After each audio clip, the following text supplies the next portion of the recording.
Welcome to the What Really Happened radio show. The history the government hopes you never learn. Here is your host, Michael Rivero. And aloha, America. Welcome to our show. It's Friday, April 29th, 2016, last weekday of the month here. Thank goodness it's Friday. Thank goodness it's Friday. Thank goodness it's Friday. We have lots of stuff to talk about today. The phone lines are open, 877-300-7645. Brad is in our control room, ready to answer the phone when you call on in. Now, I'm watching Donald Trump's speech. He just started a speech out in California at the GOP state convention. And Fox News, they're showing Trump talking, but the banners and the other video coverage are all about these protesters who are outside. Oh, major protests. See, Donald Trump is hated by the American people. And they're really pounding on that issue. And there's a couple of possible interpretations. We know that George Soros is literally hiring these rent-a-mob companies to come up with these crowds and cause this ruckus. And this is California, a lot of out-of-work wannabe actors and actresses. Oh, that's right, you're not supposed to say actress anymore. Okay, a lot of out-of-work actors of indeterminate gender identity and orientation who are willing for, less than minimum wage, come on out and say, I'm a rioter, I'm a rioter. And there have been all these embarrassing video interviews of the anti-Trump people who, when they're asked, why are you opposed to Trump? And they get this deer-in-the-headlight look because they actually don't know. They're just hired to be there. But let's for a moment stipulate that these crowds are really opposed to Donald Trump because of his immigration policies. Well, what does that make these crowds?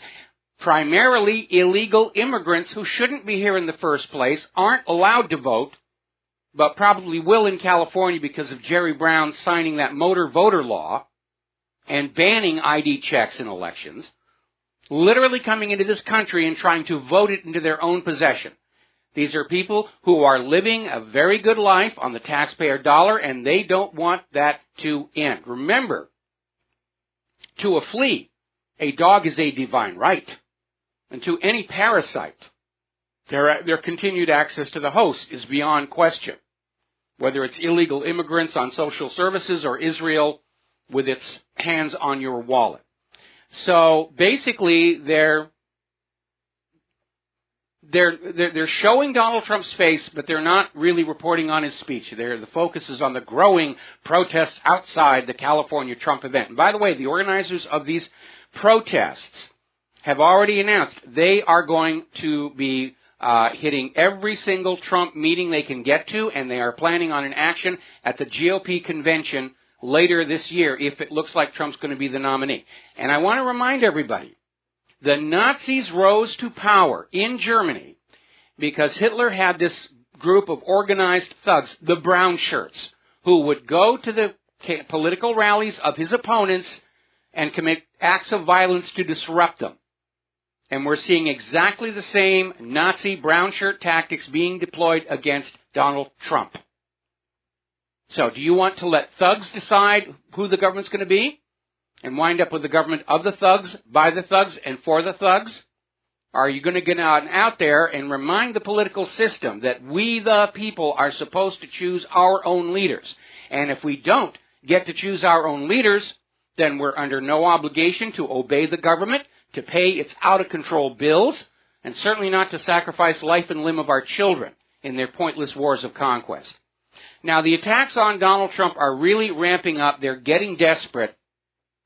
And the latest one is apparently late yesterday. There was a lawsuit filed in California, $100 million against Donald Trump for supposedly engaging in sex with a minor on Jeff Epstein's sex party island back in 1994.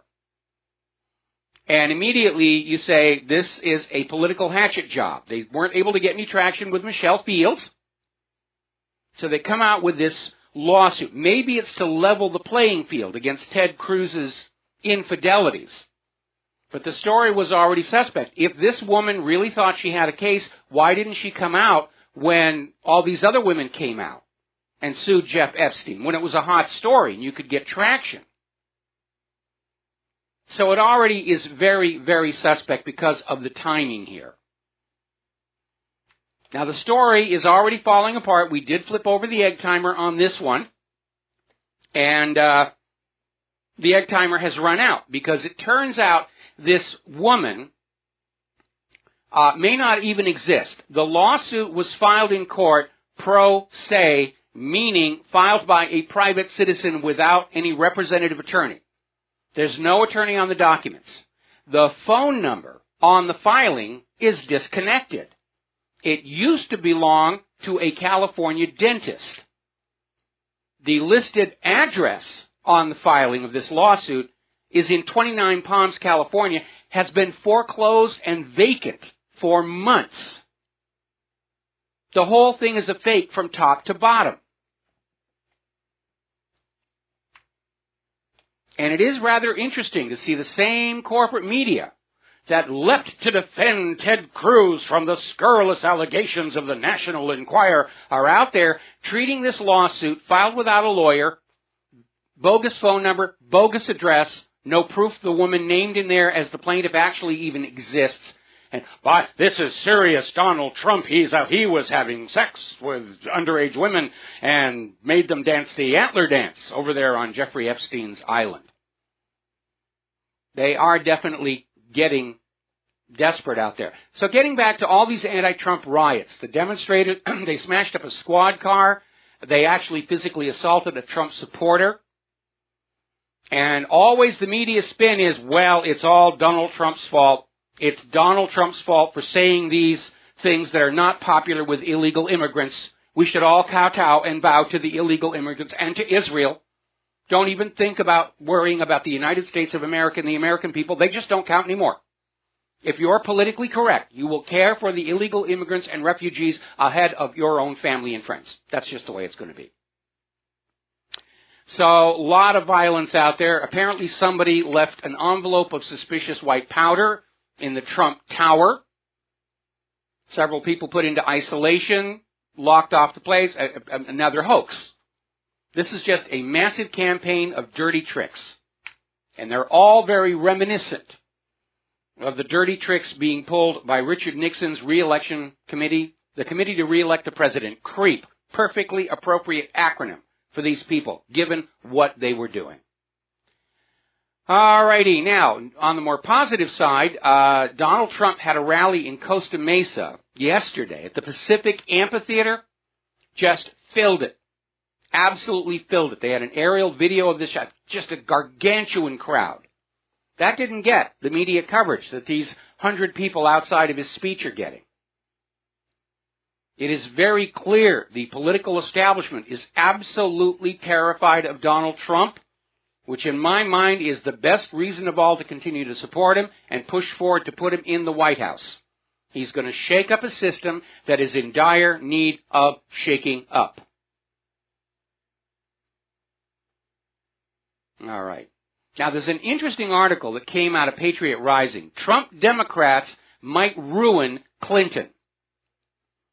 And basically saying that, Democratic strategist and former presidential campaign advisor is predicting that Donald Trump is going to beat Hillary Clinton by a landslide in the general election because of working-class white Democrats who are disgusted with the Democratic Party and are leaving and re-registering as Republicans for the primaries and are likely, regardless of party affiliation, in the general election to vote for Donald Trump.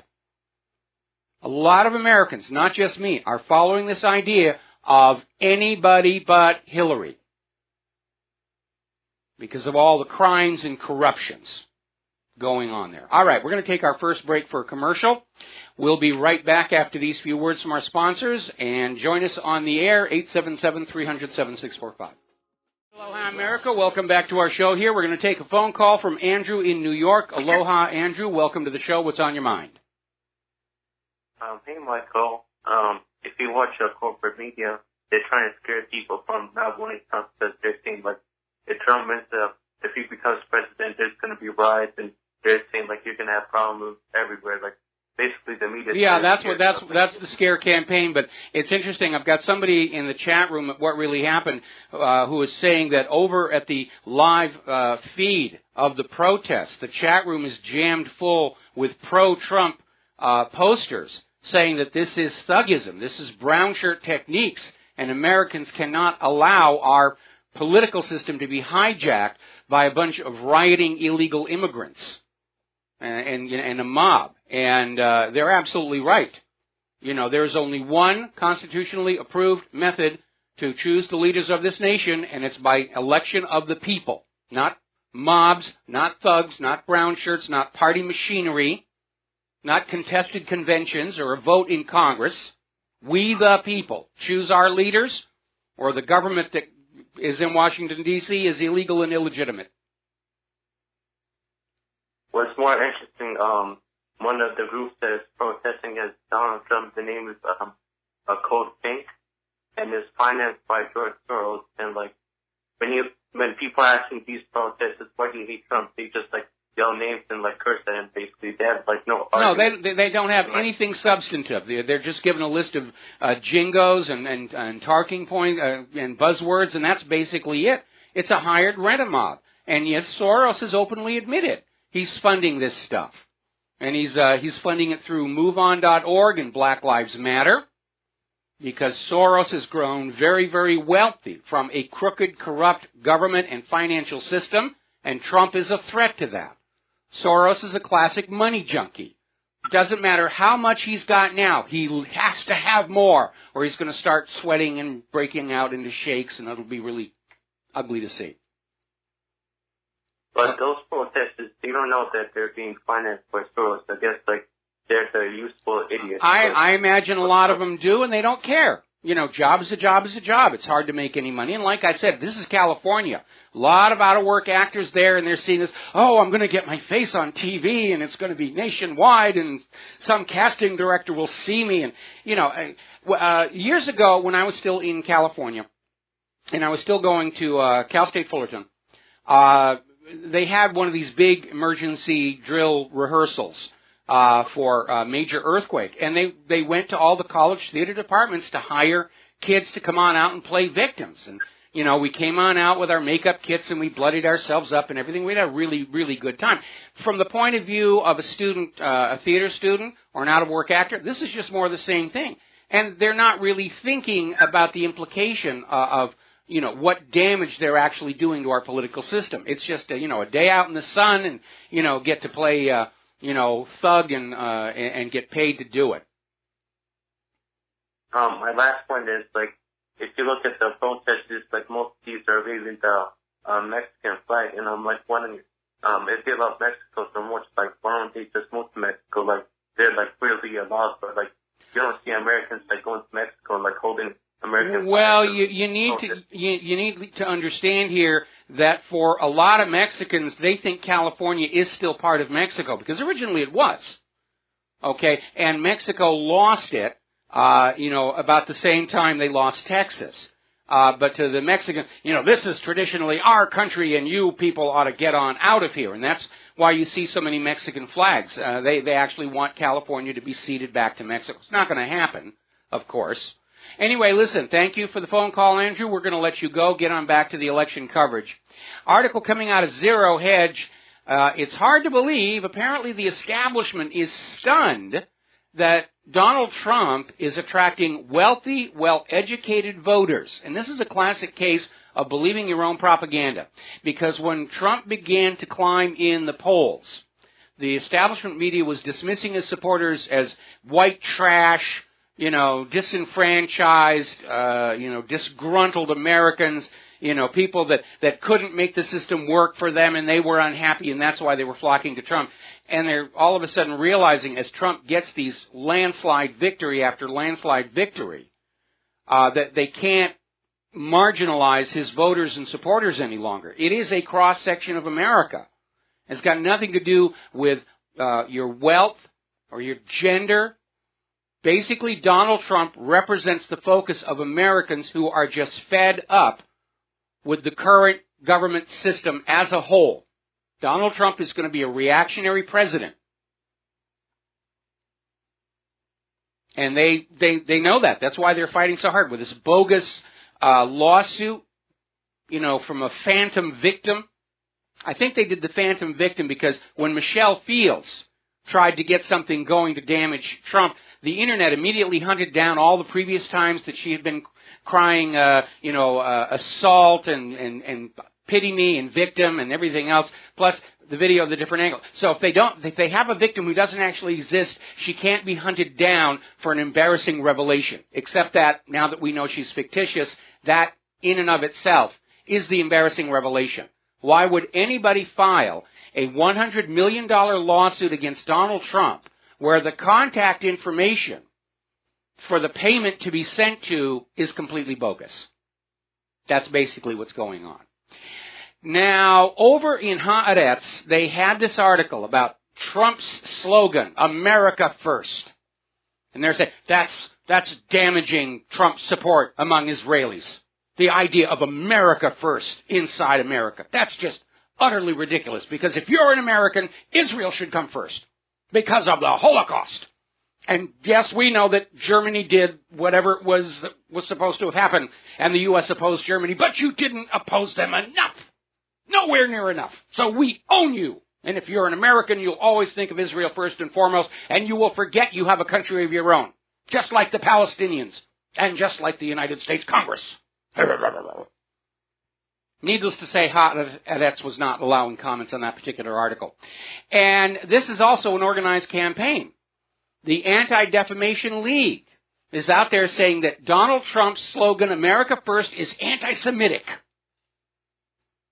And the reason they're putting that label on there was because in the run-up to World War II, there was an anti-war organization that had the same motto, America First.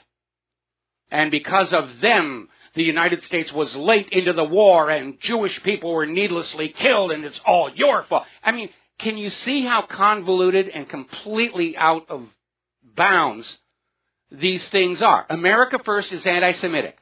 If you're not Israel first, then you're just a Jew hater. I mean, it's just absurd, but that's the attitude they're actually taking. And they can say it with a straight face. That's amazing.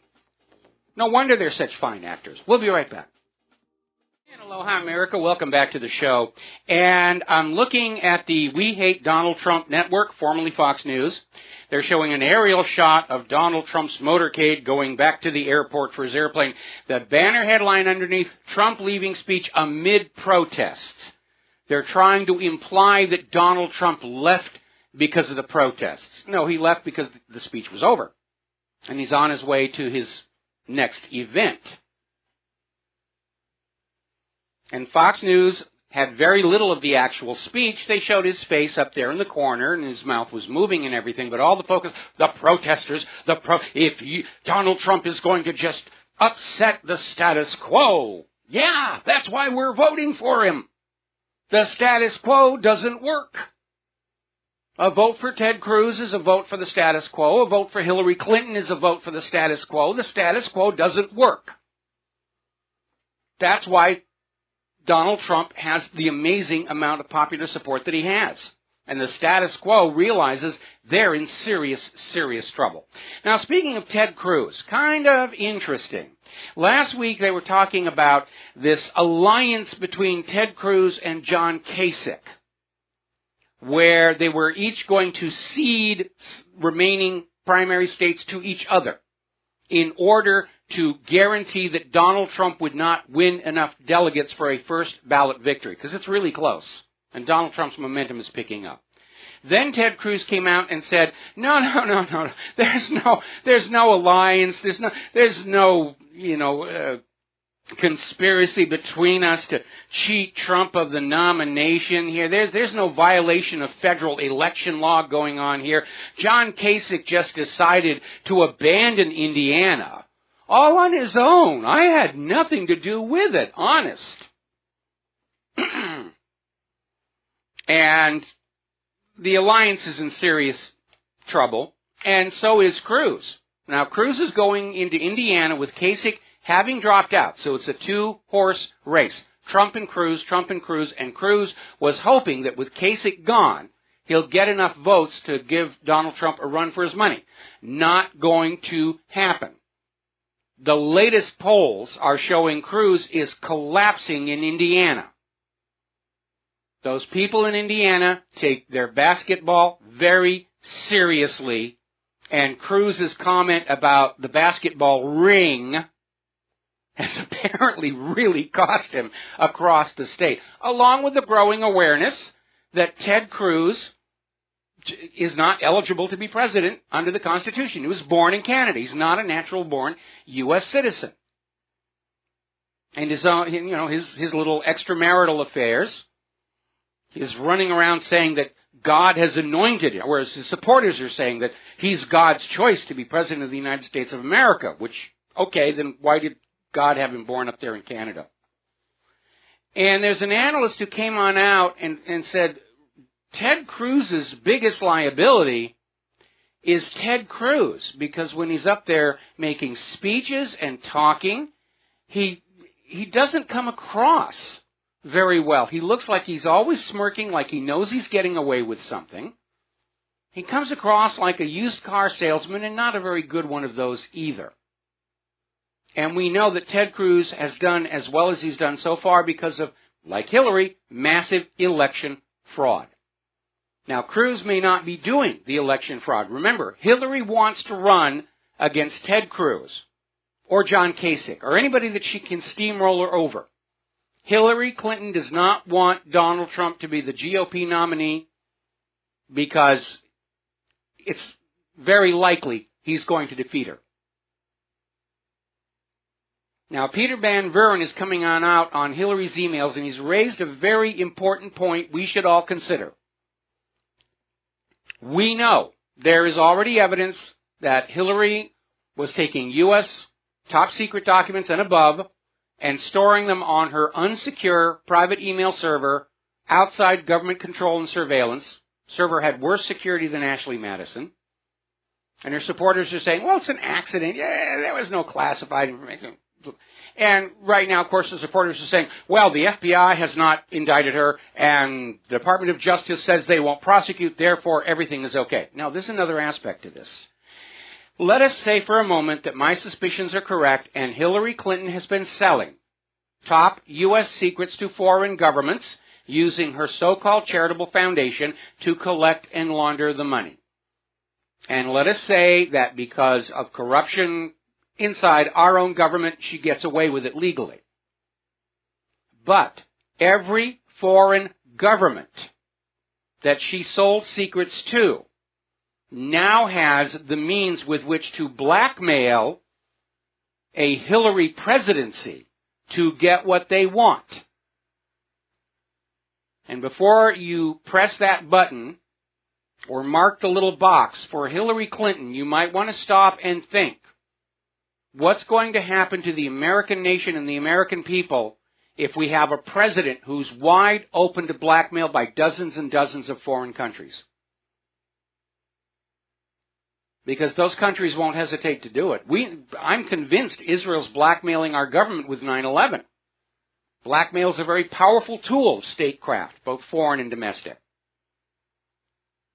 And Peter is raising that issue. Even if Hillary escapes the legal consequences of what she's been doing, she won't escape the blackmail consequences, and that makes the United States vulnerable to outside influence. And I think that's an important point we need to keep making, telling all of our friends and those people who still want to vote for Hillary. And let's take a quick survey here. Okay, if you're going to vote for Hillary, raise your hand. All right, now use it to slap yourself several times. Turning over to the war zones here, Damascus has come out with a declaration that isn't going to surprise anybody at all. They have declared that the deployment of 150 United States troops to Ramallahn airfield is an aggression. Yeah, it's an aggression. The United States does not have the permission of Syria's government to be deploying troops anywhere inside Syria's borders. Russia is there at the invitation of the Syrian government. The United States just takes the attitude of we can go wherever we want. And they're sending in troops to Syria, and Syria is saying, look, this is an aggression. You are invading our territory without our permission with military assets. That's an act of war. which isn't going to stop the U.S. from doing it, but what it does do is further undermine the U.S. claim to some kind of a moral justification and rightness for intervening in other people's countries and mucking about with them. And that's the reason the United States is so hated around the world. We're not hated because of our freedoms. People love freedom. Only rulers hate freedom. Ordinary people, we love freedom.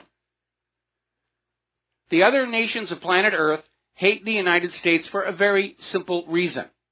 They're going about their lives, they're baking, they're growing, they're making, they're down there in the market square of their village, and all of a sudden, with no warning, there's a horrendous explosion, and 30, 40 people they've known all their lives, grown up with, maybe related to, are lying in bloody shreds around their feet, and the shrapnel is stamped, Made in America. That is why these other nations hate us.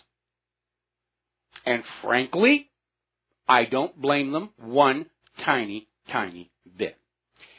Now, Russia's foreign minister, Sergei Lavrov, has sent a bit of a nudge to Sweden, saying that maybe you shouldn't be in a rush to jump into NATO, because if NATO succeeds in starting a war with Russia, Sweden becomes a battleground, and nobody wants that in their front yard. We'll be right back. Aloha, America. Welcome back to our show here. And boy, I must have said something that angered somebody, because my server just got hit with a massive attack. And we're exorcising the demons of our server right now as we speak here. All righty, let's see. Nobody is calling in there. Getting on back to the war zones, the Polish army is set for a massive increase to counter the new Russian threat. Are you not sick and tired of hearing that? Russian aggression, the Russian threat. Russia is not aggressing on anybody. Do you see them massing tanks and soldiers on the Canadian border or the Mexican border? Do you see them running a flotilla of ships around the Gulf of Mexico? It's the U.S. that's on the other side of planet Earth trying to encircle Russia, because that gosh darn ruble is displacing the U.S. dollar. And that's an important matter. That is good reason to send your children off to be killed and crippled, to protect that ink and paper, which is Lord of all. So, Poland is now going to start ramping up the military. Everybody's pushing for this war. Actually, I think most of the people are looking for a new Cold War, because they miss the Cold War of the 1950s, where they just got all this money from the taxpayer and they didn't have to give back a whole heck of a lot. And all they had to do was wag Russians, and the American people would wet themselves and wrap themselves in a flag and cling to the legs of Big Daddy government. And they want to go back to those happy times. Doesn't seem to be working, but that's what they want to do. Now, as you know, there have been a couple of incidents over in the Baltic where U.S. ships that are engaged in active simulations of attacks on Russian territory have been overflown by Russian planes. And the U.S. response has been, oh, those Russians, they're being provocative. You know, we're only practicing blowing up their country, and they come on out and fly past our ships. How provocative and aggressive. There was another incident on the other side of Russia over at Kamchatka, where there was a U.S. spy plane, and a MiG-31 came on out. Apparently caught them by surprise. They didn't think the MiG-31 could move that fast. And came within 50 feet of the U.S. spy plane. And interestingly enough, the U.S. government's reaction to that one was, well, it was just a little mid-air meeting. It was handled professionally and safety, and that's all they said. And everybody's scratching their head, what the heck's going on? It's now turned out this spy plane was actually flying over a Russian naval base, well inside Russian territorial airspace. Yeah, the Russians are going to come up and take a look. Now, we had a caller yesterday who came on in and was talking about this Ken Livingston, who had come out with a comment about how early on the Nazis and the Zionists had gotten along, and that Hitler was actually working to make it easier for German Jews to move to Palestine. And he was immediately jumped on, oh, you've got to step down. How dare you even, say that there was ever any cooperation? The Zionists and the Nazis have been mortal enemies since the Big Bang happened. And as it turns out, there's a lot of information about the fact that, up until 1933, there was a lot of cooperation between the Zionists and the Nazis. There were a lot of Jewish soldiers in the Third Reich Army. Some of them made rank of general. That's the reality. And there was this agreement to make it possible. I mean, Hitler originally offered to give the Zionists Madagascar. They said, no, we have to have Palestine, religious reasons. And Hitler said, okay, sure, we'll make it happen. They even struck a commemorative medal to celebrate this agreement. It's got the Star of David on one side and the swastika on the other. They were all friends until 1933. What happened in 1933? That's the year that the Nazis shut down the private central bank imposed on Germany by the Treaty of Versailles and started using a government-issued value-based currency that did not have to be borrowed at interest from a private central bank. And at that point, everything went to heck.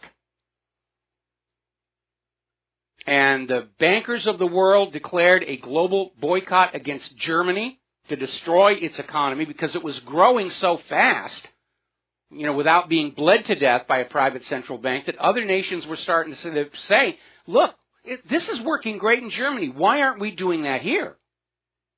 And that was a threat to this entire private central banking scam that has bled the earth dry for the private central bankers for 300 years now. And that's when everything started to come apart. It was all driven by the greed of the money junkies. So Ken Livingstone was historically correct, but the attitude of Israel supporters, we don't care if it's true. You can't say that. You can't imply that. You tell them what we want you to tell them. You believe what we want you to believe. Because if you don't believe what we want you to believe, you're of no darn use to us at all. George Galloway has leapt to Ken Livingstone's defense because Livingstone did not say anything that was historically inaccurate. And Galloway went even further, saying what's going on here is they're trying to get rid of Jeremy Corbyn, and they're chipping away at his closest advisors and supporters. And the real target is Corbyn. They want him out. To heck with the fact that the majority of the British voters love him. These issues are too important to leave up to the voters. That's why we have to steal elections and, get rid of leaders who won't go along with the New World Order. Now, there's another article that came out in Electronic Intifada. As you know, we have inevitably been hearing from Israel supporters who are not getting what they want. They'll throw a tantrum and they'll say, oh, anti-Semitism, Jew hate, Hitler, Holocaust. And the Electronic Intifada has found information that shows a key player in the so-called anti-Semitism crisis is working for the Israel lobby. In other words, the Israel lobby in Great Britain is manufacturing this image of growing anti-Semitism. You're all anti-Semites, and the only way that we will take that label off of you is if you do what Israel wants. Forget about what the British people want. Forget about what's good for your nation. You must do what Israel wants, and then we'll stop calling you a filthy, dirty, Jew-hating anti-Semite who wants Hitler to come back and gas the Jewish babies in the oven. It's emotional extortion, really. And I'm surprised it still works because they have used that so many times. Anti-Semite, Jew hater, Hitler lover, blah, blah, blah, blah, blah, blah, blah, blah, blah. They've used it so much, it's burned out. 20 years ago, if somebody said you're an anti-Semite, everyone, oh my God, I can't be called that. Oh, no. These days, Abe Foxman comes on out and says, you're an anti-Semite. And people go, okay, fine. I don't care. I don't care anymore what you think of me. Now, here's where we get into real twilight zone.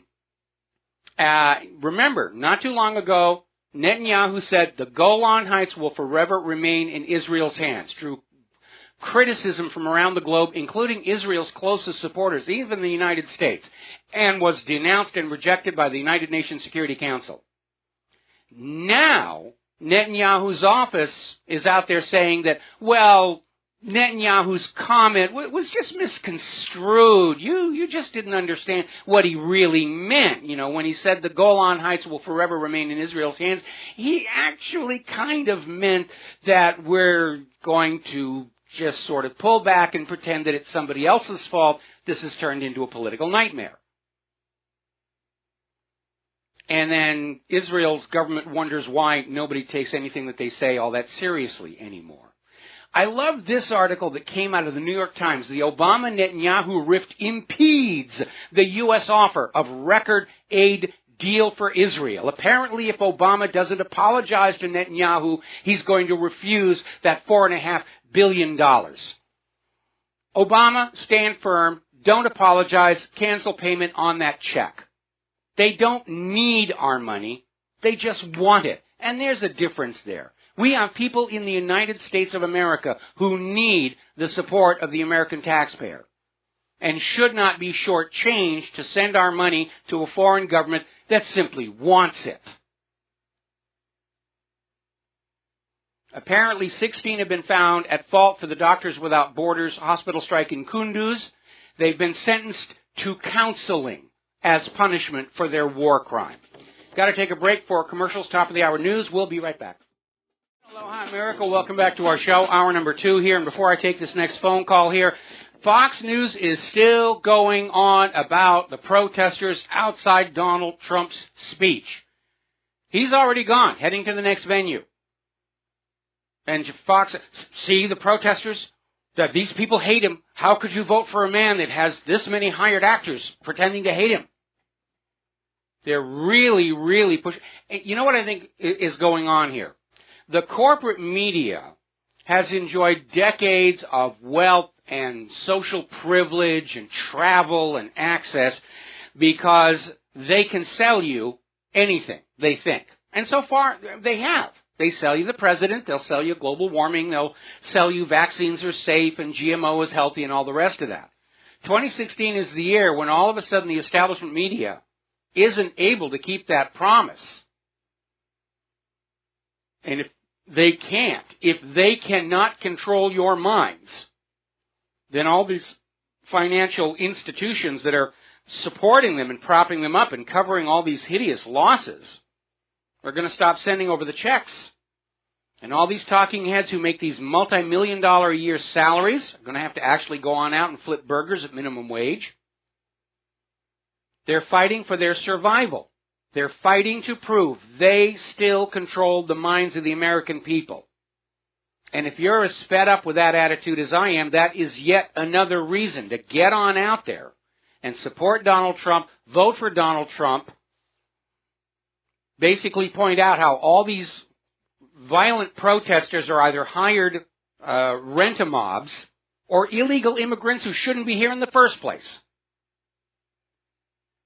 And finally, once and for all, break the information monopoly of the establishment corporate media. And I have no sympathy for them. They did it to themselves. Let's grab ourselves a phone call here. John in Barbados. Aloha. Welcome to the show. What's on your mind? Aloha, Michael. Yeah, I've got two things on my mind, really. This anti-Semitic nonsense that's going on in the UK and Donald Trump's foreign policy speech. I don't know whether you received my email on that speech, but I hope you did. Anyway, talking about the anti-Semitism in the UK, if you know Judaism, if you read their text, you can understand that actually the Jews do not count it as a sin if they lie, cheat, and steal to the Gentiles. It's in their religious beliefs that they can do this sort of thing. Yeah, it really is. When I was married to my first wife, and she started teaching me all this stuff, and she was Ashkenazi, I honestly thought she was, messing with my head, pulling my ankle. And then I found out, it's actually in their religion. There's God's chosen people, and then there's everybody else, and everybody else is fair game.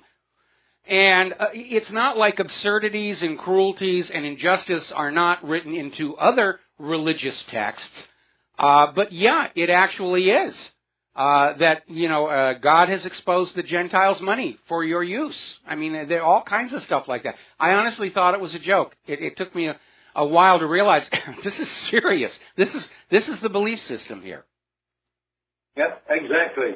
I mean, I often get thrown off Facebook for pointing out the facts about this particular situation in Palestine and Israel and the war crimes that they actually continuously commit. But I get thrown off for 30 days and then I'm back on again. But I'll be shortly back on so I can go on the attack again. Now I want to turn to Donald Trump's foreign policy speech. Yes. Actually, listening to it, yeah, he made some good points, but if I could have run a video alongside, I could have torn him to shreds.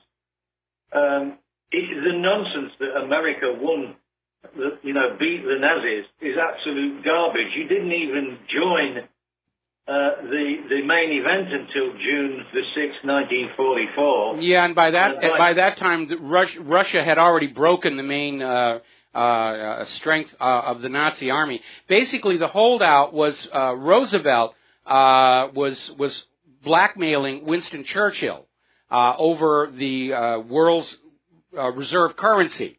And basically, the deal was Roosevelt told Winston Churchill, I'll bring America into the war against Germany and save your bacon, but in exchange, you have to allow the British pound sterling to surrender its role as the global trade and banking currency to the U.S. dollar. And Churchill held out for as long as he could until it became obvious that without U.S. entry to the war, that Britain would lose to Germany. And at the point where Churchill said, yeah, okay, you can have the global reserve currency, that's when they set up this whole Pearl Harbor thing and got the U.S. into the war. But that's not actually the case, Michael, because Churchill made a statement at the time that, it didn't matter if America really intervened in the war physically. It would just take Britain and Russia a further 2 years to defeat Germany, but they would defeat Germany. Well, I'm sure that Churchill made a lot of statements, along that line. But what the primary factor of the U.S. coming on in was its manufacturing power. At that time in World War II, the United States was the manufacturing giant of the entire planet. They could crank out Liberty ships and Jeeps and tanks and war munitions in higher volume than anybody else. Russia didn't have those kind of factories. Britain didn't have those kind of factories. They were being bombed and targeted by the German the German Air Force. Were destroying Britain's factories, and so I think that may have been a case of Churchill, bluffing his own people to keep their support going. I don't think so. By 1942, the German Air Force had been smashed, and that's what stopped them coming across the channel. They were never going to get across that channel. But anyway, let's move on to some of these other statements. Hold it. You're kind of ending there, and you shouldn't, because had the war ended there, with Germany in control of all of Europe, that would have cut Britain off from all of those markets. And this was always about money. Even back in the 1930s, Churchill was saying that if Germany were allowed to become an economic superpower, then World War I had been fought in vain, because it was all about keeping Britain as the economic titan of Europe and not Germany. And so it wasn't enough to stop Germany from coming across the channel. Germany had to be pushed back to allow Europe to go back into the British and American sphere of economic influence. Well, I think the Russians would have achieved that anyway. But, in fact, what happened halfway through this, about 1936, 37, Germany actually made an offer to Britain to actually support the British Empire, even with German troops. And so this whole thing has been messed with in our brains by various propaganda organizations. And actually, it takes a lot of research and reading to find out the reality behind all these smoke and mirrors? Well, you have to go on out and find the facts that you know are actually accurate, and then you've got to piece together, what it all means. None of this stuff is laid out for anybody to find. You have to look at the actual incidents, the Bretton Woods Conference, the fact that Britain did surrender the global trade currency from the pound sterling to the U.S. dollar, and after that they had to privatize the Bank of England, because without that, piece of the action of global commerce, the Bank of England was on the verge of collapse, and it had to be nationalized. Yep. But, all right, well, there's the music for our commercial. John, thank you very much for the phone call. We're going to let you go. We got another caller waiting on the line. We'll be back after these few words from our sponsors. Hi, America. Welcome back to our show here. Now, getting on to the economic situation around the world, there's an article in RINF.com. Yanis Varoufakis is out there saying that the bailouts of Greece are really just a pretense for massive payouts for German and French banks. When they talk about a bailout for Greece, the Greek people don't get anything. This is just the rest of the people of Europe having money taken away from them to go to the bankers, and the bankers will then write down Greece's debt. Doesn't matter how they shuffle it around. It is all looting the people to make the banks richer. The ultimate goal of the private central banking cartel is that they will own everything. Every house, every car, every store, every factory, every farm. And the human population will return to serfdom and feudalism. The people will no longer own the land will own the people. Money junkies never liked this idea of democracy and the 20th and 21st century idea of enlightenment and freedom. They thought the Middle Ages were great, and they're trying to take us back there. Now, there's another article, and this came out from Washington's blog, saying that we're past the point where there's ever going to be any real reform of the economic system. And it's not just because the people who benefit from the system as it is today don't want it to change, which is a factor. This article is basically saying because all of the indicators are rigged and fake, nobody actually can get a read on what's going on inside the economy. It's like you have a car and you're driving down the highway and the car, something is going wrong. And you look at those instruments and it tells you something. The temperature is too high, the oil pressure light is on, something like that, from which you can make a corrective action. But if you're driving down the road and your car is acting funny and the instrument board has been rigged to continually say everything is fine, everything is fine, everything is fine, then you don't know what's going wrong until it really breaks. And that's a very, very real concern.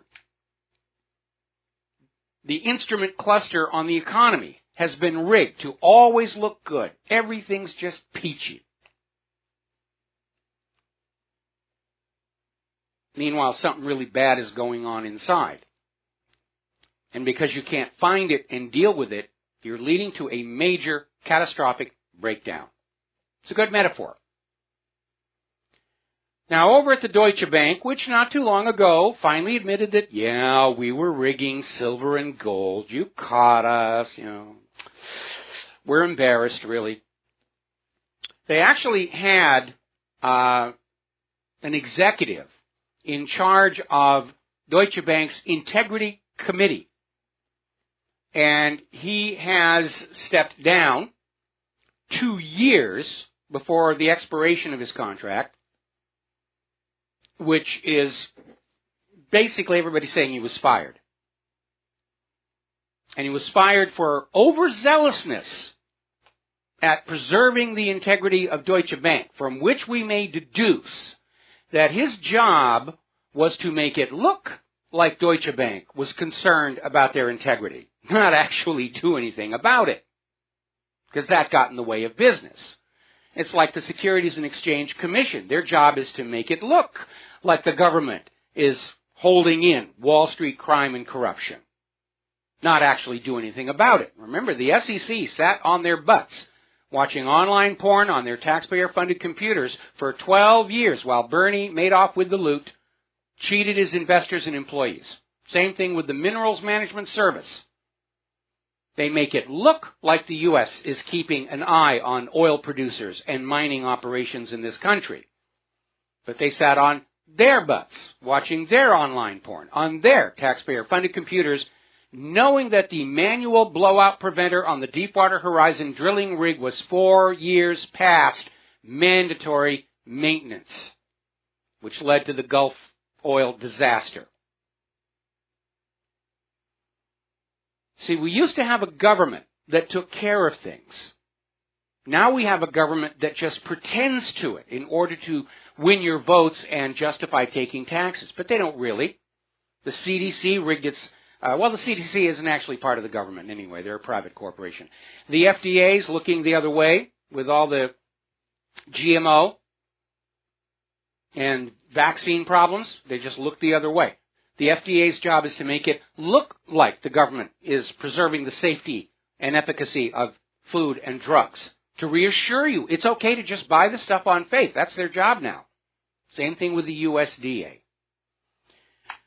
Now, I'm already getting emails from people saying, well, no, these illegal immigrants and refugees, they have a right to be here, and if Donald Trump is elected, they're going to riot and just all over the place. Well, you know something? At this point, I don't think it really matters.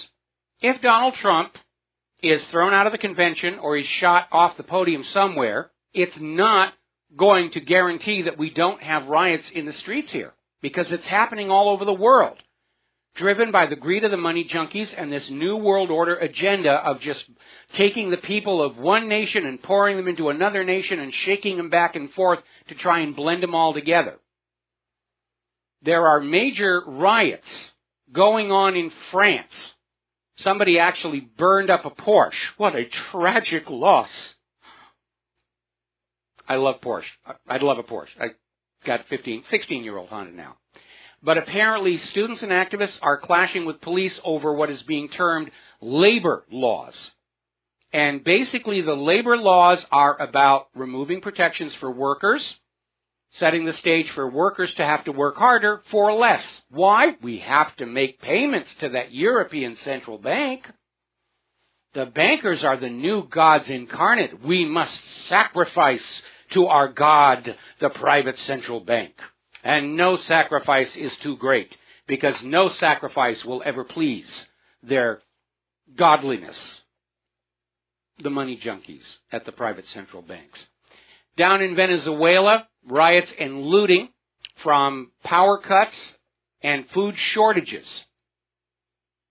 It's breaking down there. That'll teach them to sell their oil for currencies other than the dollar. Now, here in the United States, the indicators are not looking good. We actually had a Friday where the plunge protection team was not able to massage the stock market up to its traditional happy ending for the Friday. It was down almost 200 at one point. They got it sort of almost to the green, but didn't get it into the green. And the White House is out there trying to say everything is just fine. We've got job growth. I mean, the unemployment numbers are down. And we all know it's a hoax.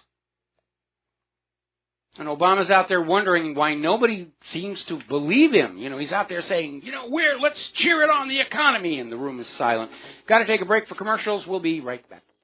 Aloha, America. Welcome back to the show here. And we're going to grab ourselves a phone call from Andrea in Oklahoma. Aloha, Andrea. Long time no hear from. What's on your mind?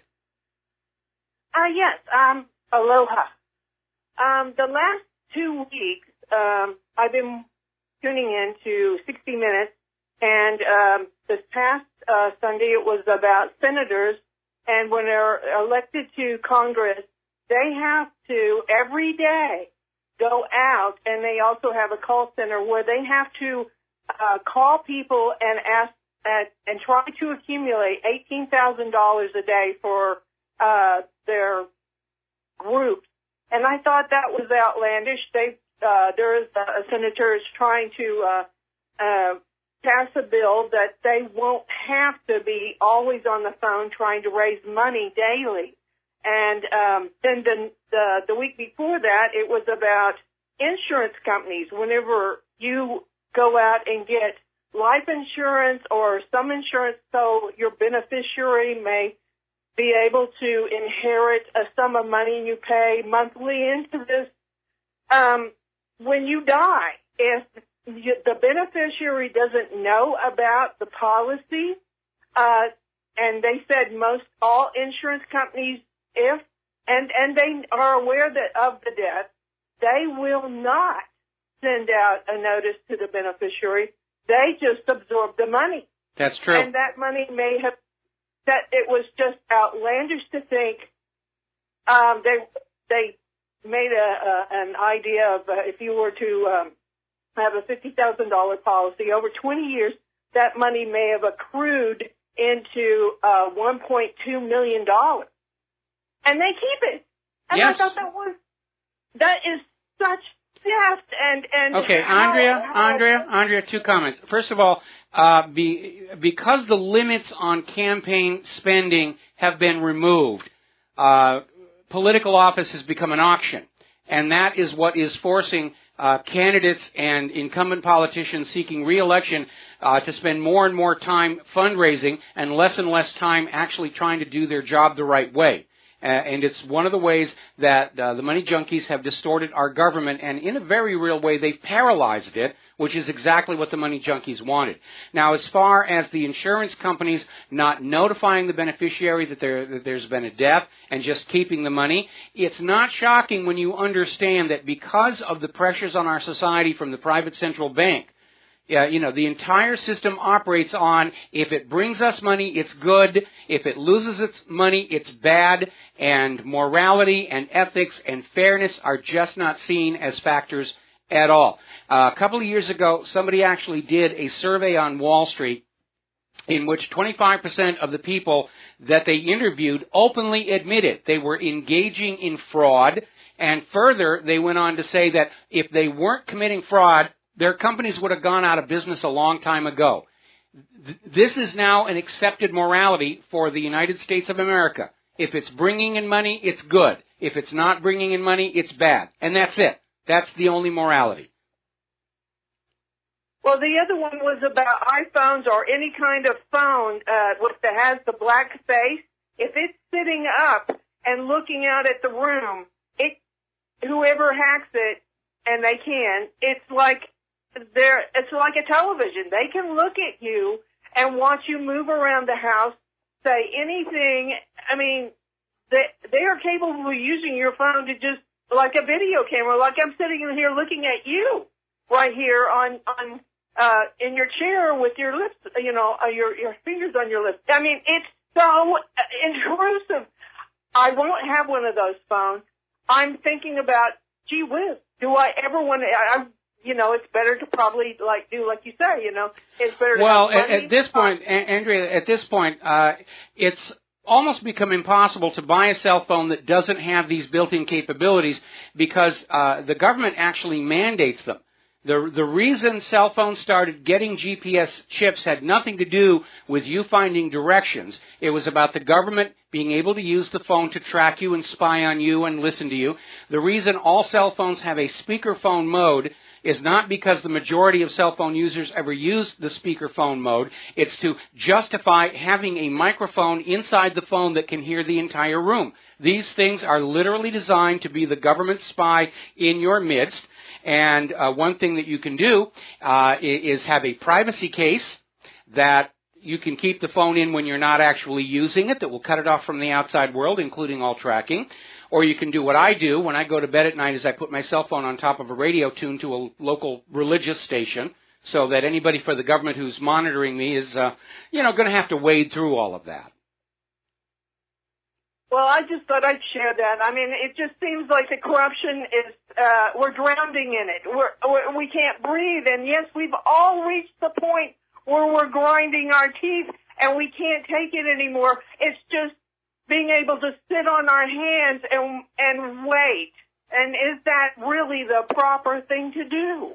No, it really isn't. And there's a lot of people who try and lead by example of being moral and ethical and fair play, but unfortunately you don't get rich doing that. When you look at the world's super rich, you find out they've been involved in all kinds of nefarious criminal activity. They bribe the government so that they get a get-out-of-jail-free card. Remember Bill Clinton's pardon of Mark Rich just before the end of his term, and everybody said, how could you do that? The guy was the biggest crook out there. Well, he's a good friend of mine and supporter, so we got to let him go. Anyway, listen, Andrea, thank you very much for the phone call. We're going to let you go. We're getting tight on time here. And to everybody who was in the chat room and the emails, I did forget to mention the lovely Lady Claire is not going to be joining us in the third hour. She had a conflicting event involving her music, and the music's always a higher priority than WhatReallyHappened.com, and that's just the way it's going to have to be, because that's her first love. All right, so getting on back to the economy, article coming out of Investment Watch blog, President Obama cannot explain why the economy is not doing well, so instead he's just out there blaming everybody else. It's everybody else's problem. Classic politics. If the economy was great, he'd be taking credit. If the economy is bad, it's somebody else's fault. Now, we know why the economy is bad. The U.S. government has abandoned its role of sitting between the people and the corporations and arbitrating for what is optimum for the nation as a whole. They have aligned with corporate interests against the general population. That is fascism. And under fascism, the people are being plundered. Obamacare certainly did not help, and already there are warnings that next year the premiums are going to jump another 20%. Right now, the entire financial system and U.S. government are surviving only by plundering the American people. There's the civil forfeiture problem. The uniformed police are stealing more from the American people than the burglars, robbers, and muggers put together. There is more and more indications that this out-of-control ransomware and cybercrime wave is also being done by the government to pillage and plunder more wealth from the American people. Because earlier today, had a near miss. My security system caught it before it got on in here. But I went out and I did a web search on just how many different ransomware programs there are out there. It's a gargantuan problem. And nobody in the government is doing a thing about it, which means either they're inept and they can't, or they're actually part of the problem. And don't forget, Kaspersky already came on out and said the hacker group, Equation Group, is the NSA. So along with forcing us to buy products like vaccines and the rest of it, yeah, we're in an age where we the people are being plundered and pillaged by our own government on a daily basis. We're going to take a break for commercials, and we'll be right back after these few words. Aloha, America. Welcome back to our show here. We're talking about the economy. Now, Iceland, of course, has been showing the way to a better way ever since the meltdown of the mortgage-backed security fraud back in 2008. Instead of plundering the people to keep the banks going, they let the banks collapse. They threw the bankers in jail. And they just wrote off most of the debt. In fact, all of the debt created by fraud was simply declared null and void. And Iceland's economy was doing really good, which is why you don't hear about Iceland in the establishment media. It might give you slaves uppity ideas. Now, Iceland came under criticism not too long ago for rewriting the law under which these bankers were thrown in jail to basically allow them out for time served, roughly 2/3 of their original sentences. But it turns out what Iceland was doing was deciding to go after the cause of the problem rather than punishing the symptoms. And we are just now finding out Iceland is going to take money creation authority away from the Icelandic banks and give it to Parliament, the system the United States was started with.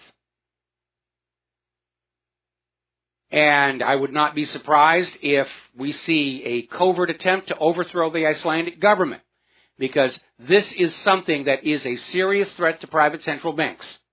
Iceland is going to a government-issued value-based currency. The banks are not going to be allowed to just create money out of thin air and loan it out at interest, for which you must work and work and work to repay. Good for the Icelandics. Down in Puerto Rico, things are getting very, very tense. They're supposed to be making a huge payment Monday. And at this point, it looks like they're going to default. Nobody has come to their rescue because nobody's got money with which to come to their rescue. And Puerto Rico may be facing major lawsuits for the default coming up. What is somebody going to do? Repossess Puerto Rico? You know, it's ours now. Hook up the tugboat. We're going to pull it on over to Great Britain. Take it on down to the Falklands, something like that. The problem with private central banking is that by design, it creates more debt than money with which to pay the debt. And over time, the debt grows and grows and grows and grows until it crushes the system. And a big part of all this economic globalism in the European Union and the North American Union is they're trying to spread the debt around so it doesn't look like it's a problem. But they've run out of any place to spread the debt to. We're seeing that in the European Union. A good metaphor for the European Union economic problem is this. There is a boat with 15 holes in the bottom, and they've got 14 corks. And the water's pouring in one of the holes. Let's say Greece. And so the European Union grabs a cork out of another hole, say Germany, shoves it into the Greek hole, and says, problem solved, in front of the TV cameras. But we know the problem isn't solved. The water is still coming in. The boat sinks lower and lower until the point where it is going to vanish. It's going to founder. That is the inherent failing of private central banking. It doesn't matter how much they smooth and spread the debt around. Eventually it reaches a point where it is simply unsustainable.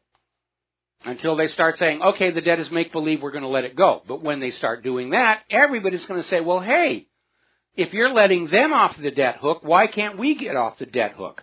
We didn't set up this system. Nobody alive today was alive back when Congress sold us into the slavery of the Federal Reserve 100 years ago. Why are we obligated to allow ourselves to be plundered and pillaged based on a law that we had no say in debating or voting on? Caterpillar is closing 5 more U.S. factories amid low demand. Apparently, even Israel cannot keep that company afloat with all the armored bulldozers they're using to destroy Palestinian homes. And there's a question being raised by CraigMurray.org over in Great Britain, which is worth asking right now. Remember the Panama Papers story?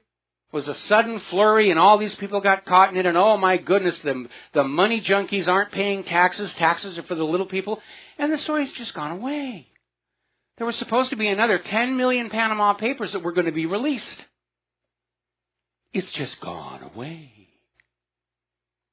You don't suppose the establishment media is under the influence of the money junkies and the tax evaders and the ultra-rich?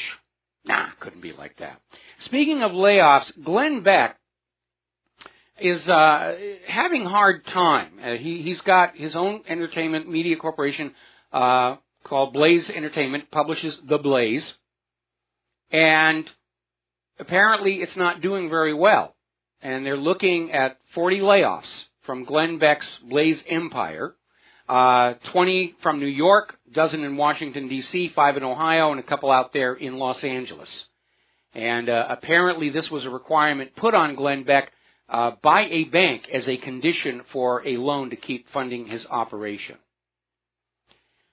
Okay, now, Yanis Varoufakis is out there saying that Europe's hotspot refugee registration centers are little more than concentration camps, and it becomes understandable why there's so much rioting and violence going on out there. Now, Obama is still trying to find some way to convince the British people they should remain loyal slaves of the European Central Bank and Brussels, and his comment about you will stay, is being perceived by a lot of British as basically amounting to a threat or an order. And not surprisingly, Obama's behavior on this issue has actually shown a gain for the Brexit side. The pro-Brexit numbers in the polls are climbing. People are being we're all fed up with having politicians say, you will be part of the New World Order. Yes, I know it's going to make you poorer and you're going to have less freedoms and everything, but you will be part of the New World Order. No, I won't. I will not. The only point for globalism is so that somebody can sit on the grand throne and say, I rule the entire planet. That's it. There's no other benefit. The larger any government gets, the more inefficient and corrupt it becomes. Large empires and a global government are the worst of all. What is best for the human race and human civilization is a planet Earth with 1,000 little tiny nations all over the surface taking care of their own people and doing a little trade across the borders. That is what is best. There are going to be no global economic disasters, no global medical disasters. The evolution of civilization and society will continue. More diversity breeds more creativity. And by the way, flooding everybody together into a single lump is not diversity. It's actually erasing diversity. All right, we're going to grab a quick phone call here from Wes in Idaho. Aloha, welcome to the show. What's on your mind? Hello, Michael. This thing of Iceland and their banks, it reminds me of the island of Guernsey. I read years ago in a book, Debt Virus, by Jacques Chekron. At one time, 80% of Guernsey's national product was going to service their debt, international bankers. And all of a sudden I said, hold it, we can't do this anymore. And they started issuing their own currency. And when I read about it, they had just about 0% unemployment, a very high standard of living. I was wondering if you knew about it. Yes, I did. Any nation where the public currency is treated as a public utility, they're going to do very well. Any nation enslaved to a private central bank where the public currency is handled as a for-profit operation is going to be living in poverty, hunger, and squalor and inevitable war. Private central banking does not benefit the nation and its people. It benefits itself. It's a system of enslavement, rule by compound interest, and it's no more legitimate a form of governance than rule by divine right or rule by slavery, and it only succeeds if people allow themselves to be brainwashed into believing this is the way the world is supposed to be. Thank you for the call, Wes. We got to let you go and take a break for our top of the hour news and commercials. Hi, America. Welcome back to our show here. Hour number 3. The phone lines are open, 877-300-7645. And let's talk about the police. I mentioned them in the last hour, how they are basically pillaging the American people to keep their police departments and local governments funded. And they're operating on the same moral level as Sir Guy of Gisborne's thugs riding across Nottingham stealing pigs and chickens whenever they think they can get away with it. Now, here's a story that came out of Blacklisted News. This is in Philadelphia. A SWAT team raided a house, terrorized a disabled woman, and arrested all the family members before they realized they had the wrong address. And apparently this was following the implementation of what Philadelphia's police department called the Innovative and State-of-the-Art Real-Time Crime Center. And it sent the officers to the wrong house. I wonder if they got that computer from the same people who did the Obamacare website. And Philadelphia is saying, whoops, our bad, we're sorry, really. At least we didn't flashbang a baby or something like that. We feel really bad about that. Now, here's an interesting story from Activist Post.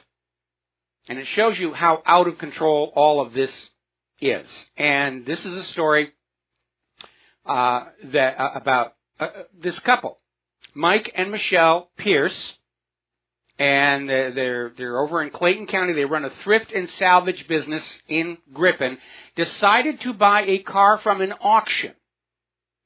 Now, it turned out the car was stolen. They didn't know it. The auction house didn't. As soon as they found out, Mike and Michelle Pierce called 911 and said, we've come into possession of a stolen car. We want to turn it over. And so they turned it in, and amazingly enough, the police gave him back the keys and said, no, you can have it. You can have it. And then arrested them for being in possession of a stolen vehicle. And fortunately, this couple had recorded the police officer doing this. And apparently the deal was he was going to let them off the hook for the arrest for possession of a stolen car in exchange for some kind of financial or some other kind of benefit. It was an extortion attempt. These people played by the rules. They realized the car they'd bought at auction was stolen. They called 911. They turn it into the police. The police officer hands it back, then threatens to arrest them for being in possession of a stolen car, even though they called 911 and turned it in. All right, you remember Eric Harris? Apparently the the officer who shot him has been found guilty of manslaughter. Good. It's a good start. And here's a story coming out of Counterpunch, saying that gun control ought to start with disarming the police because they're killing a lot more innocent Americans than the terrorists are. Remember that shootout at the Empire State Building in New York? 9 bystanders wounded, all by the New York Police Department. This article is talking about an individual. Jeremy Lett was physically attacked, shot in the torso 5 times while walking outside his apartment. He died in the hospital the next day. His attacker, David Stith, had a history of violent, erratic behavior. Just a year before the shooting, Stith entered a Girl Scouts of America office and began screaming obscenities at everybody there. David Stith was and still is a police officer.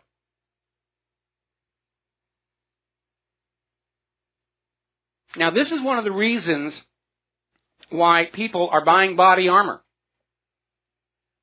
It's like those New York bystanders. They don't want to be just going about doing their shopping, minding their own business, and all of a sudden there's a police emptying their guns at a suspect and hitting a lot of people around there. But as you know, the government's attitude is, no, you shouldn't be allowed to have protection from the police shooting you, even if they're shooting the wrong person. That's just a small price to pay to live in a law-abiding free society. Oddly enough, there's this story from Investment Watch blog. There is actually a proposal for a law in Congress that will make it illegal to protect yourself from being shot by the police, even if they're shooting the wrong person, even if they've raided the wrong home. If you duck behind something protective, you can be arrested and prosecuted for that. They're setting up the laws so even if you are an innocent victim of the police, they can still put you in jail or civil forfeiture and take your house. Yes, we had the wrong address, but they ducked behind the refrigerator. They're in violation of this law, and therefore we can take the home. It's completely out of control. Now, do you remember the Pike County shootings? This was in Ohio. 8 people shot in execution style in Piketon, Ohio. Apparently it's tied in with marijuana greenhouses or something. And there was a Cincinnati restaurant owner who posted a reward of $25,000 for any information leading to the killer in this case. All of a sudden, the reward has been withdrawn, citing complex criminal developments, which could be interpreted to mean the restaurateur was contacted by organized crime and said, we will kill you. Or it turned out the shooting of these 8 people was some covert government operation. Remember, the war on drugs is actually the war on the competition's drugs. Up in Winnipeg, Canada, this mother got a visit from the Child and Family Services for letting her children play in their own backyard. In their own backyard. Remember, yesterday I was talking about this research which is showing that kids who are allowed to play outside develop healthier, they mature better, they have better skills at dealing with life than kids kept inside in front of their little TV screens. And I said, there's all these stories about parents who are being punished for letting their kids play outside, walk to school. What's going on here? And now we have this one today. This is a Winnipeg mother, has her own home, which has a backyard. She let the children play in the backyard, and the Child and Family Services came on over and said, you can't do that. We'll be watching you. If you let your children play outdoors again, you're in big, big, big trouble. I mean, this is completely nonsense. When I was a kid in Loudon, New Hampshire, we had a large backyard, 40 acres. And after school, I'd go out and play, and I wasn't even required to stay within the 40 acres. It was normal for children to just wander into the woods looking for milkweed pods to make Christmas decorations with. Track and observe wildlife. I was a member of the Junior Audubon. I spent one afternoon just following this whippoorwill. That was normal behavior.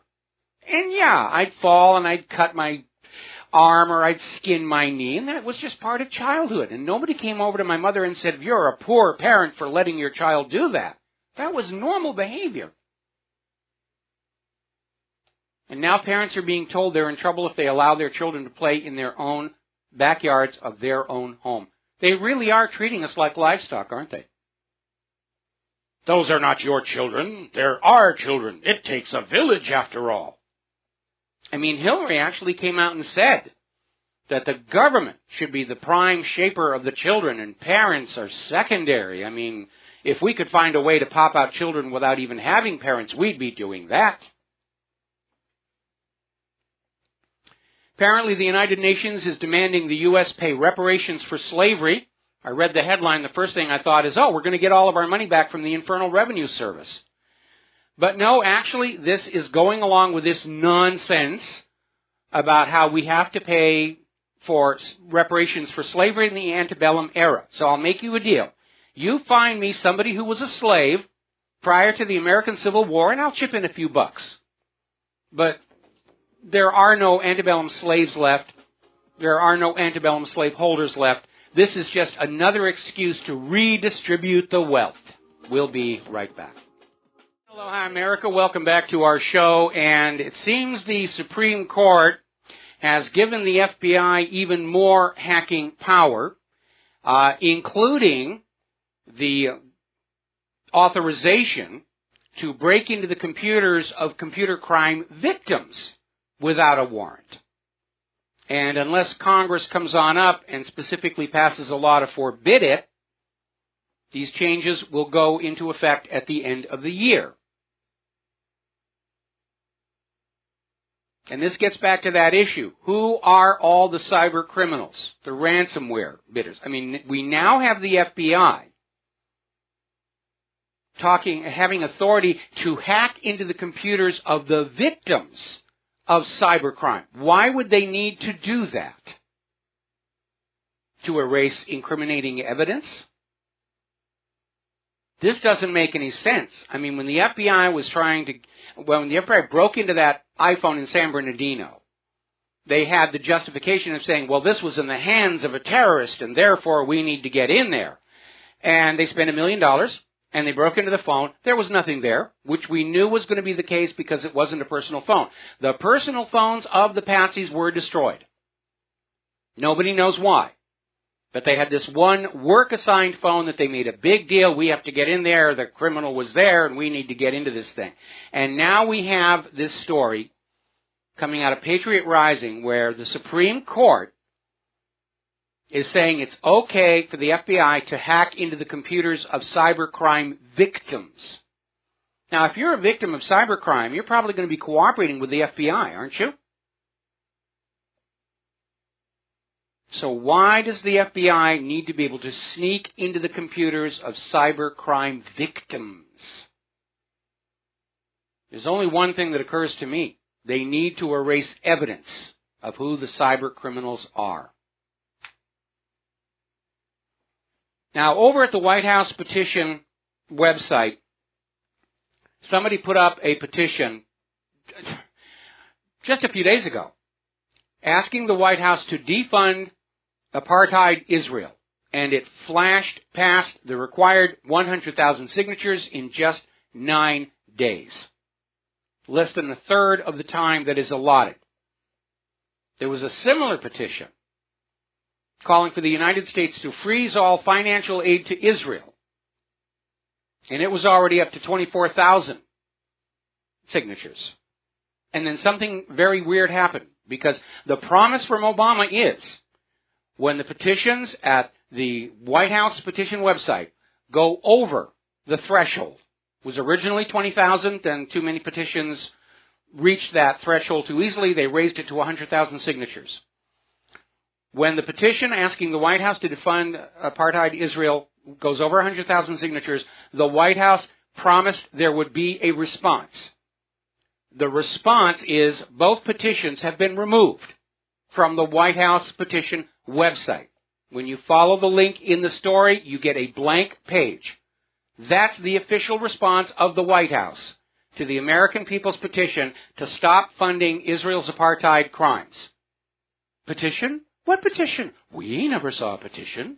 There was no petition around here. You only imagined it. Anybody who thought there was a petition calling for the defunding of apartheid Israel, well, you're just a tinfoil hat, wingnut, kook, conspiracy theory type person here.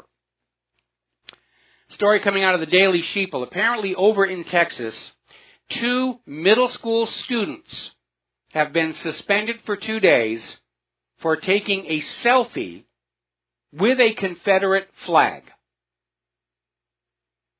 Now, the father is saying the son was motivated to take the picture because the students are currently learning whatever version of Civil War history the school has decided the students need to believe in. There was no hateful language. There was no hateful gestures. The school officials said the crime was taking a picture that included a Confederate flag.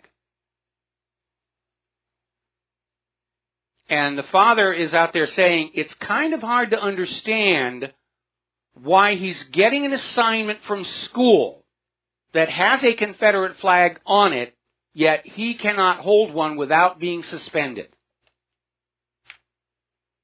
Students who are subject to this kind of arbitrary nonsense are going to grow up without any idea of what is appropriate behavior. And maybe that's the goal, to mentally paralyze the next generation of students so they don't dare do anything until directed to by some authority figure. Over at Volkswagen, they're starting to admit that the emissions test cheating scandal is going to cost more than the $18 billion earmarked so far. And it may have to start selling off assets to foot the bill. And Volkswagen's excuse is they're all doing it, and yes, they all were. Volkswagen got targeted.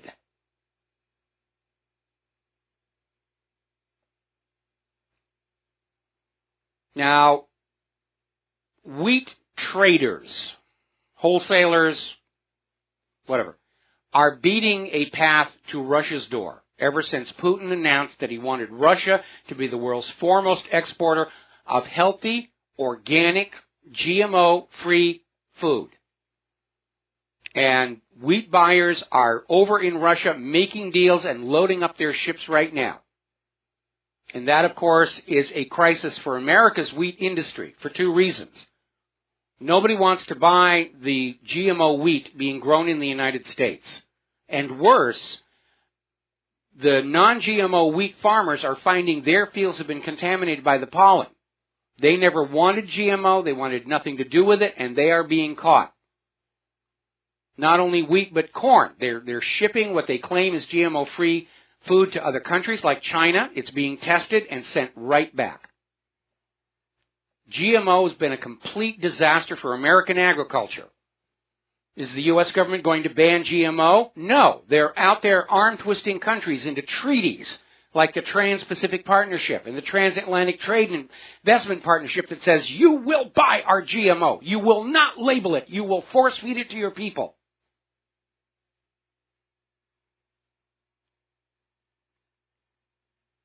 Okay. Now then, we all know about the documentary Vaxxed. It's under tremendous attack right now. There was apparently an article by Lance Simmons that was posted at Huffington Post titled, "Why Our Children Should Hate Us," and it was taken down shortly afterwards because children who are being damaged by vaccines are understandably going to be angry with the parents who said, yeah, you can shove that needle in the kid's arm. And even though the law is now saying that the parents had to do it, the children are justified in being angry about that. We'll be right back. Aloha, America. Welcome back to the show here. And we're talking about science and medicine. We're talking about continuing efforts to get people not to look at vaxxed. I mean, we've got some of the some of these spokesmen for the industry out there saying, don't watch this movie. Don't watch this movie. It's really dangerous for you to watch this movie. And what's going on here, this is about more than simply protecting a $27 billion a year business. When the American people understand that these vaccines cause harm and that the vaccine makers knew it all along, at that point the indemnification breaks down. Legal indemnification will protect you against damages arising from mistakes and accident. It can't protect you if the danger, the damage in your product was intentional, that you knew that it was there. Indemnity will not protect you. The latest event being used by the pro-vaxxers to push the vaccine agenda is this mumps outbreak at Harvard University. Oh, there's all these students, they're all coming down with mumps. Get your mumps vaccine here right now. Now it's emerged that these 40 students who've come down with mumps at Harvard had all just had the mumps vaccine. And this is not the first time we have seen this, where the vaccine is actually causing the damage, causing the illness, actually infecting people. And even worse, people who are getting these vaccines are able to give the illness to people around them. They're contagious. It's a heck of a business model here. Story coming out of nvic.org. The CDC is admitting that flu shots fail half the time. 50%. 1 out of every 2. But it makes money. So we're going to go on doing it here. Now, Bill Nye, the not-so-science guy, is out there literally campaigning for people not to go see the movie Climate Hustle. It's a new film. It's got a 1-day nationwide screening on May 2nd. That's all they could get.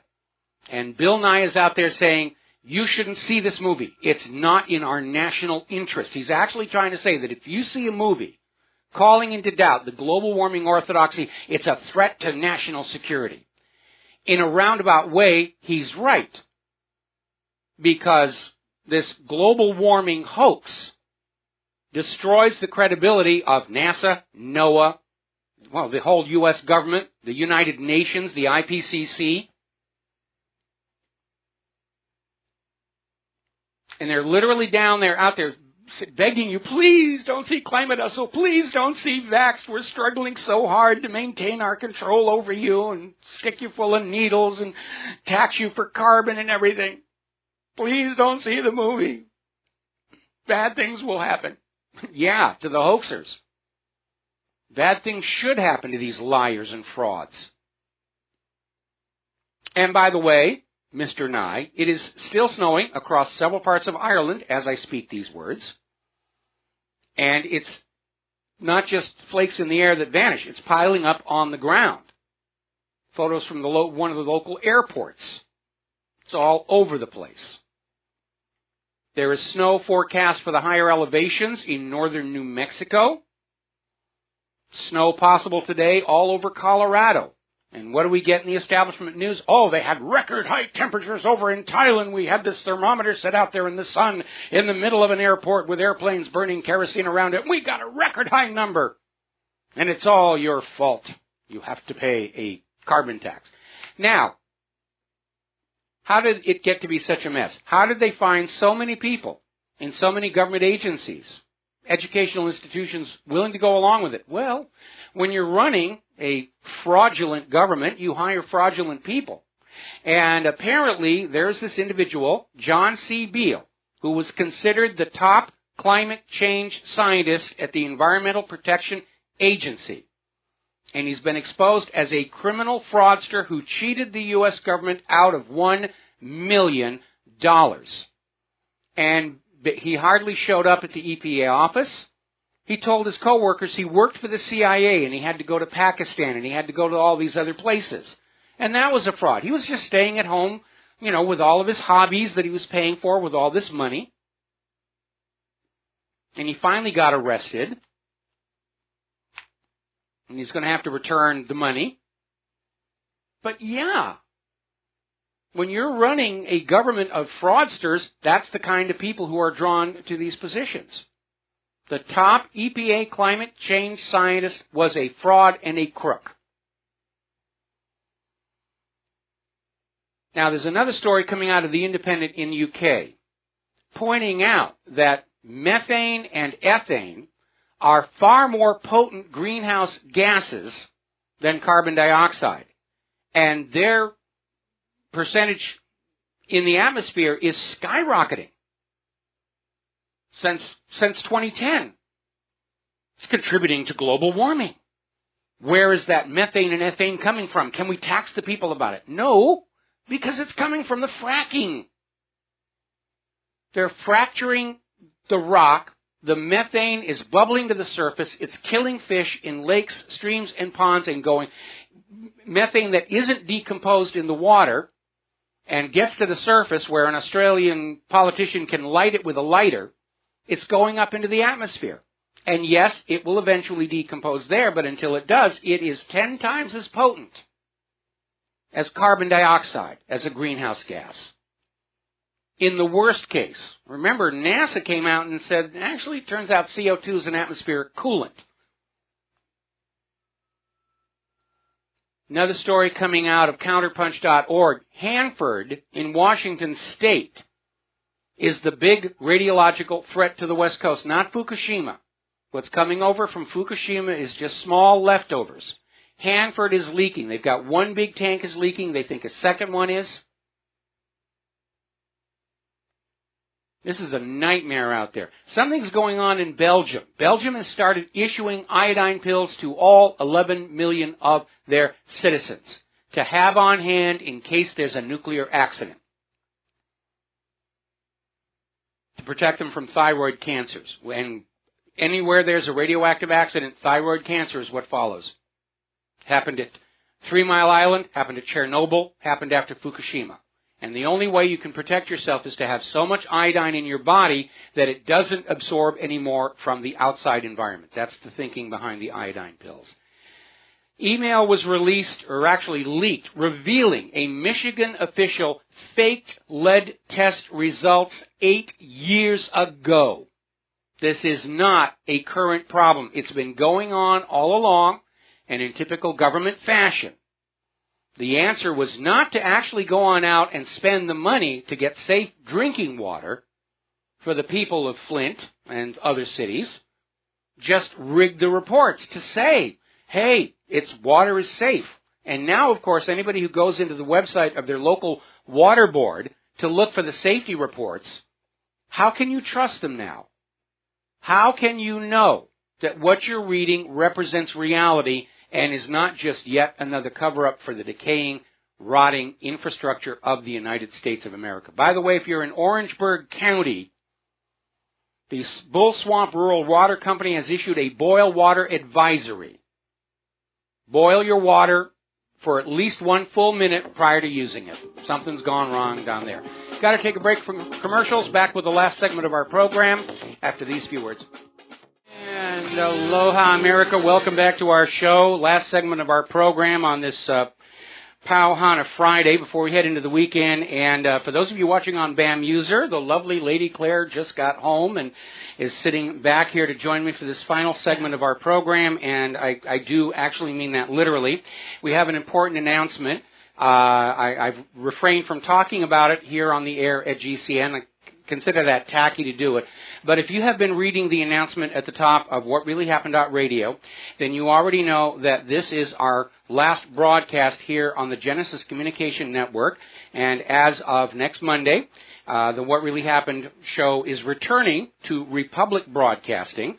And this is a friendly move. Ted Anderson understood. There was an opportunity for me to go and grow my audience, and I'm going to be in the exact same schedule at Republic Broadcasting that I am here, 3 p.m. to 6 p.m. Central U.S. Time, Monday through Friday. The show is also going to be simulcast on Liberty News Radio, and it's opening up opportunities for more syndication and a wider audience, more terrestrial stations, and basically needing to grow and expand the audience as we try and head off World War III. And so I want to thank Ted Anderson for having given me a home for all this time. And actually, let's be honest, I got my start in talk radio all the way back in 2007 here on the Genesis Communication Network. And I bounced back and forth. It's kind of the nature of the industry. But Ted understood. There's no acrimony. I certainly want to thank all of our overworked and underpaid control room technicians yes. who have been keeping this show on the air despite Skype network crashes, old fading equipment, rusty mixers at my end, and the general decayed state of hardware and internet communication services, and not to mention the occasional hacker attack that is trying to take us off the air. So obviously, as far as Claire and I are concerned, we're going to hit the ground running on Monday, and things will go on as they have before. And obviously would like to invite you to come on over to Republic Broadcasting or Liberty News Network, whichever is your favorite. And obviously, starting after the show, I'll be making the changes to the WhatReallyHappened.com website to point people at our new home.